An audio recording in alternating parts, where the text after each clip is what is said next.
আসসালামু আলাইকুম। আসমা কিচেনে আরও একবার আপনাদের সবাইকে জানাই স্বাগত। আশা করি আপনারা সবাই খুব ভালো আছেন। আমি আজকে আপনাদের সাথে শেয়ার করব তেল কই রেসিপি। আশা করি আমার রেসিপিটা আপনারা প্রথম থেকে শেষ পর্যন্ত দেখবেন। তার জন্য নিয়েছি কই মাছ। দেখুন মাছগুলো অনেক বড় বড়। মাছগুলোকে কেটে ভালো করে ধুয়ে নিয়েছি। এবার দিয়ে দিলাম হলুদ গুঁড়া, দিয়ে দিলাম মরিচ গুঁড়া, দিয়ে দিলাম ধনিয়া গুঁড়া, দিয়ে দিলাম পরিমাণ মতো লবণ। এবার মশলা দিয়ে মাছগুলোকে ভালো করে মিশিয়ে নিব। দেখুন মাছগুলো মেশানো হয়ে গেছে। এবার আমি 30 মিনিট ঢেকে রেখে দিব। 30 মিনিট পর এবার মাছগুলোকে ভেজে নিব।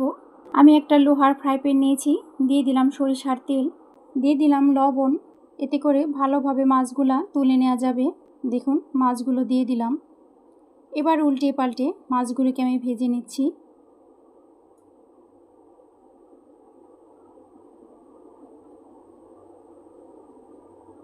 দেখুন মাছগুলো ভাজা হয়ে গেছে। এবার আমি তুলে নিচ্ছি।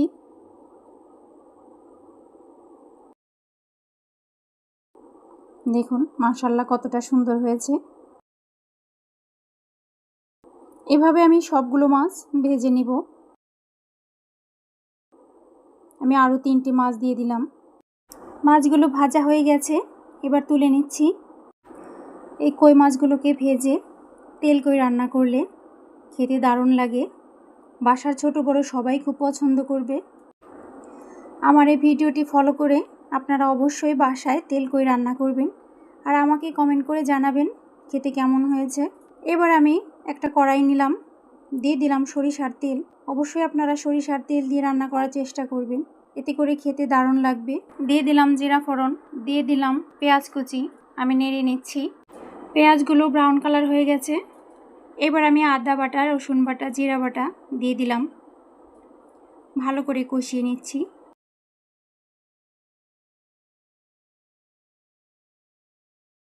আদা রসুনের কাঁচা গন্ধটা চলে গেছে। এবার দিয়ে দিলাম শুকনো মরিচ গুঁড়া, এতে করে কালারটা খুব ভালো আসবে। আর দিয়ে দিলাম কালো জিরা, মৌরি, এলাচি। আমি ব্লেন্ড করে রেখেছিলাম। এই মশলাটা দিলে তেল কই খেতে দারুণ লাগে। দিয়ে দিলাম। এতে করে তেল কই রান্নাটা খুবই ভালো লাগবে। মশলাগুলো ভাজা হয়ে গেছে। আমি পরিমাণ মতো পানি দিয়ে দিলাম। ভালো করে নেড়ে নিচ্ছি। এবার গুঁড়া মশলা দিয়ে দিব। দিয়ে দিলাম হলুদ গুঁড়া, দিয়ে দিলাম ধনিয়া গুঁড়া, নেড়ে নিচ্ছি। দিয়ে দিলাম পরিমাণ মতো লবণ, নেড়ে নিচ্ছি। দেখুন তেল মশলাটা আলাদা হয়ে গেছে। যখন দেখবেন তেল মশলাটা আলাদা হয়ে গেছে তখনই বুঝবেন মশলাটা কষানো হয়ে গেছে। এবার পরিমাণ মতো পানি দিয়ে দিলাম, নেড়ে নিচ্ছি।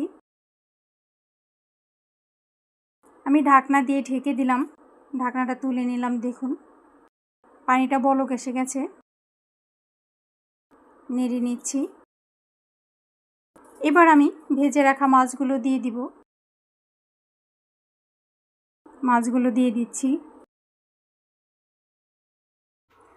এই কই মাছগুলো অনেক বড় বড়। অবশ্যই একটু বড় দেখে কই মাছগুলো নেয়ার চেষ্টা করবেন। এই কই মাছগুলোতে প্রচুর পরিমাণে তেল আছে, খেতে দারুণ লাগবে। এবার কিছুক্ষণের জন্য ঢাকনা দিয়ে ঢেকে দিব। কিছুক্ষণ পর ঢাকনাটা তুলে নিলাম। দেখুন আমি একটু হাত দিয়ে নাড়িয়ে নিচ্ছি। এই পর্যায়ে আমি দিয়ে দিব কাঁচামরিচ, দিয়ে দিলাম ভাজা জিরা গুঁড়া। এতে করে ফ্লেভারটা ভালো আসবে, খেতে ভালো লাগবে। হাত দিয়ে কড়াইটা নাড়িয়ে নিচ্ছি। আমি 5 মিনিট মিডিয়াম টু লো হিটে ঢেকে রাখবো। 5 মিনিট পর ঢাকনাটা তুলে নিলাম। মাশাআল্লাহ কতটা সুন্দর হয়েছে দেখুন, খেতে দারুণ লাগবে। হাত দিয়ে কড়াইটা নাড়িয়ে নিচ্ছি। খুব সুন্দর একটা ফ্লেভার আসছে, খেতে দারুণ লাগবে। এবার আমি চুলাটা বন্ধ করে দিলাম। আমি সার্ভ করে নিব। দেখুন মাশাআল্লাহ মাছগুলো কত সুন্দর হয়েছে, খেতে দারুণ লাগবে। আমি সার্ভ করে নিয়েছি। দেখুন আমার এই ভিডিওটি যদি ভালো লেগে থাকে আমার চ্যানেলটিকে সাবস্ক্রাইব করে আমার পাশে থাকবেন এবং লাইক কমেন্ট শেয়ার করবেন। আবার চলে আসবো নতুন কোনো রেসিপি নিয়ে। সে পর্যন্ত সবাই সুস্থ থাকবেন, ভালো থাকবেন। আল্লাহ হাফেজ।